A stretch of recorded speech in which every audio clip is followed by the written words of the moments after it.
see my weight there, 99.9 kilos. That's roughly 1.5 kilos above my lowest weigh-in for the cut.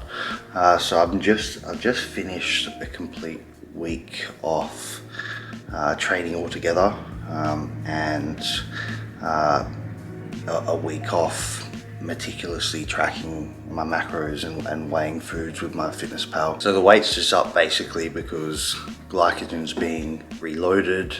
I've dropped some of the fatigue that was built up through the last sort of 8 to 10 weeks from my cut, and obviously just from bringing myself back into positive energy balance. When you are resting or deloading, you don't want to take your calories or keep your calories too low, because basically you need those nutrients to actually help dissipate the fatigue and to recover. For the last 8 weeks I was hammering the training with no deloads at all, and my body definitely felt it.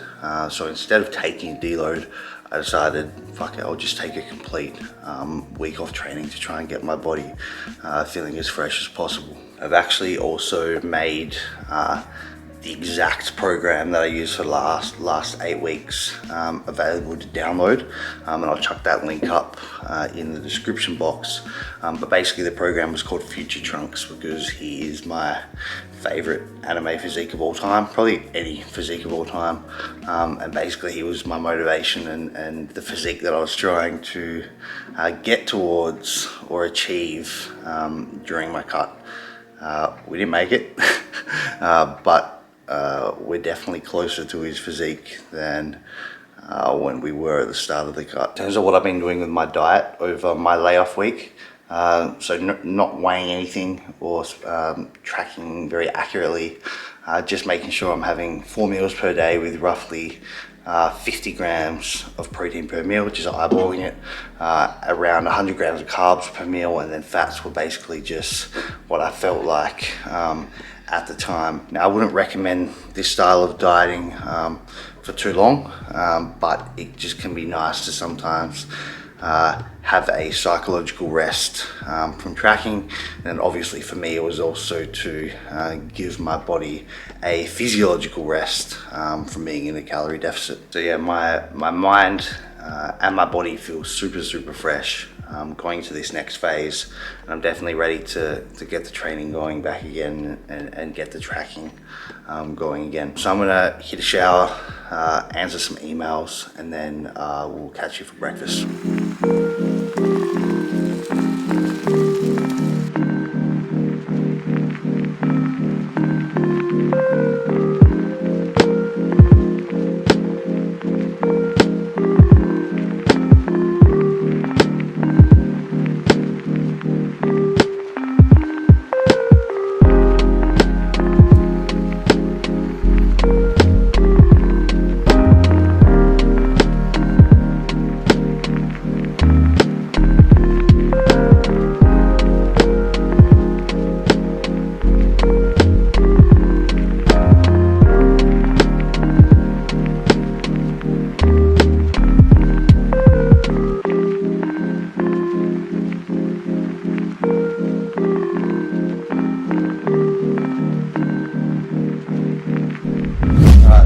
Breakfast going down here. On the menu we got egg whites with some barbecue sauce and mustard, and then some low-fat pancakes with no sugar maple syrup, some defatted peanut butter, and some banana.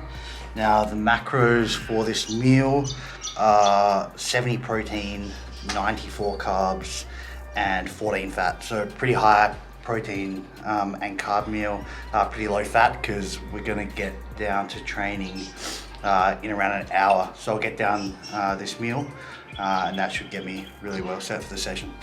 So breakfast is complete, but I thought it'd be worthwhile just to give you guys a little bit of a rundown of what I'm doing with my diet right now, sort of transitioning out of the cut. So obviously last week I had that week of sort of no tracking, just eyeballing portion sizes and whatnot. Now this week I am reinstating tracking, and I've taken my calories immediately to predicted maintenance. So as a general rule, assuming you were dieting moderately at the end of your cut and sort of not starving yourself, whatever calories you were dieting on in that final week of your cut, add around 6 calories per kilo of your body weight, and that will take you to rough maintenance. If you're a little bit scared and you want to play it a bit safer because you're hesitant to gain fat or weight, you can try adding 4 or 5 calories per kilo of your body weight, and then just monitor the scale movements from there. Now, some people like to increase calories quite slowly post-diet. That's often what we'd refer to as a reverse diet. I tend to not prefer that option, basically because it just extends the time that you're sitting in a deficit, and just extends the time where you're feeling pretty damn shitty. And it's obviously delaying your ability to get back to productive training, stable hunger, and optimal recovery.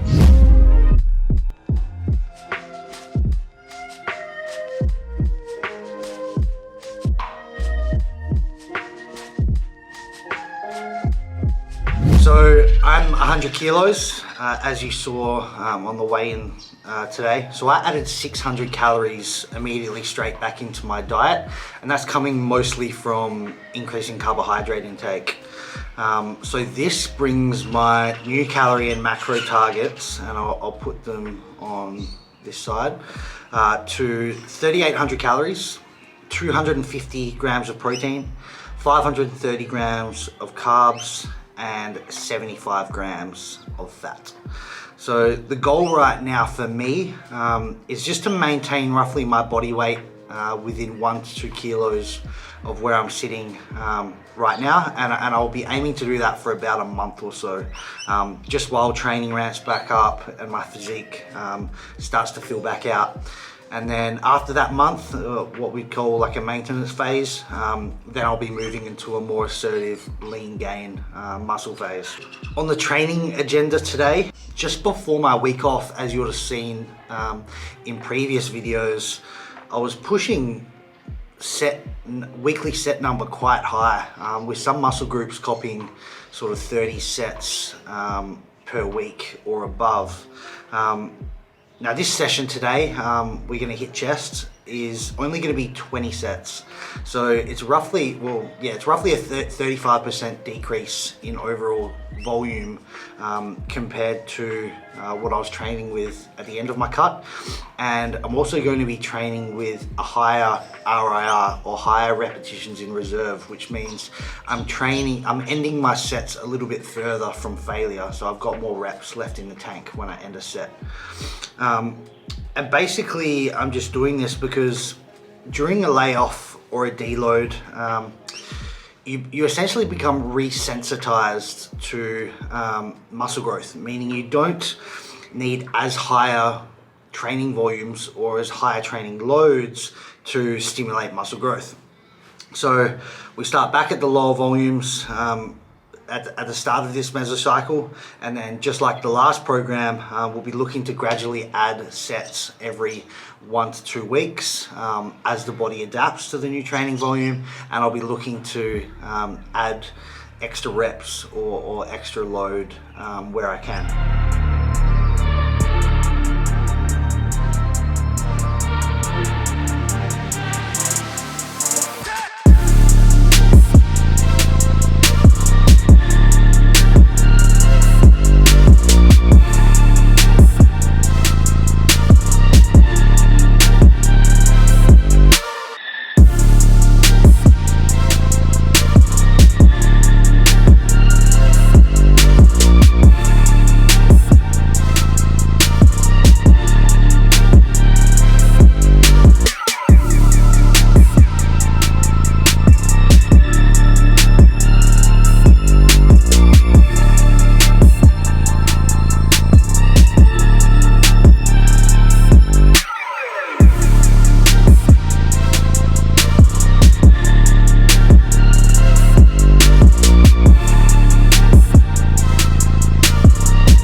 post-workout meal going down at probably one of my favorite Japanese restaurants called Sasuke.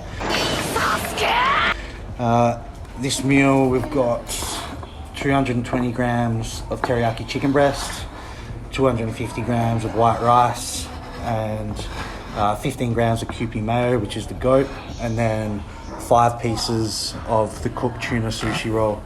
Now, macros for this meal are 55.5 protein, 120 grams of carbs, and 24.5 grams of fat. So this meal is going to go down a treat.